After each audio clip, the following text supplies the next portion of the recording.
Director Shashi Singh.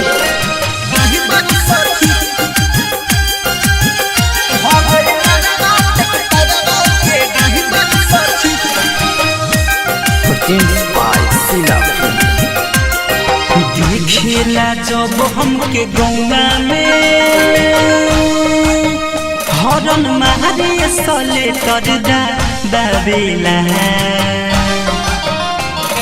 देखेला जब हमके गौना में हरन मारे सले कर दाबेला।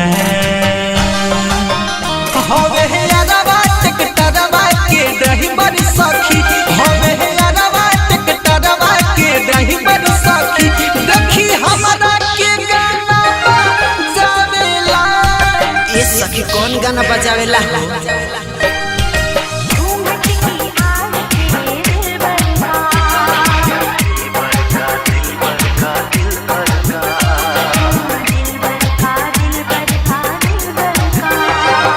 देखेला जब हमके गौआ में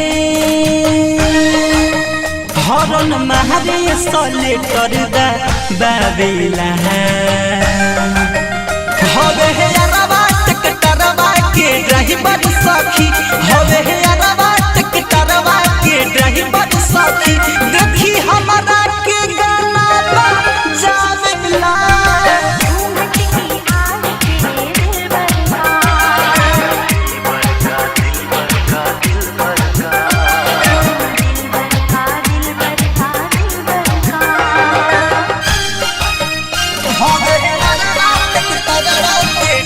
Produced by Sila.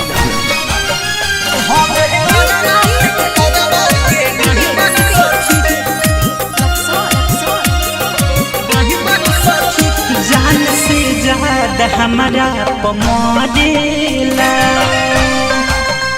जानता नहीं प्यार बड़ा करेला।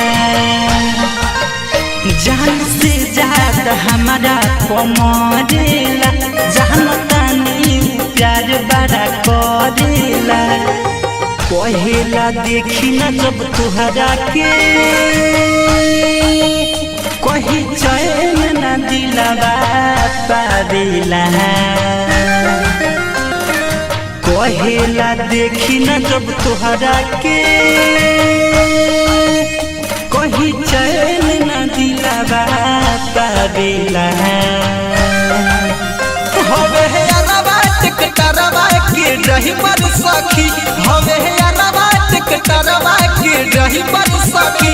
देखी हमारा के गाना बजावेला।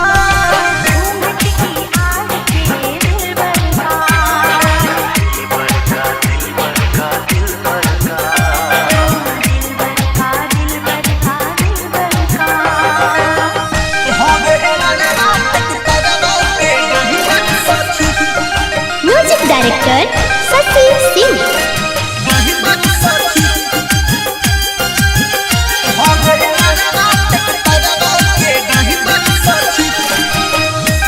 Produced by Sila. भइल बारे मिथल सवा दीवाना हो, आ जाला दुआरा कके बहाना हो। भइल बारे मिथल सवा दीवाना हो, आ जाला दुआरा कके बहाना हो। राइटर हल चल शशि से न भले करऊ हो जावेला। राइटर हल चल शशि से न भले करऊ हो जावेला। हवे यारवा टिकटरवा के रही बड़ी सखी, हवे यारवा टिकटरवा के रही बड़ी सखी। देखी हमारा के गाना बजावेला।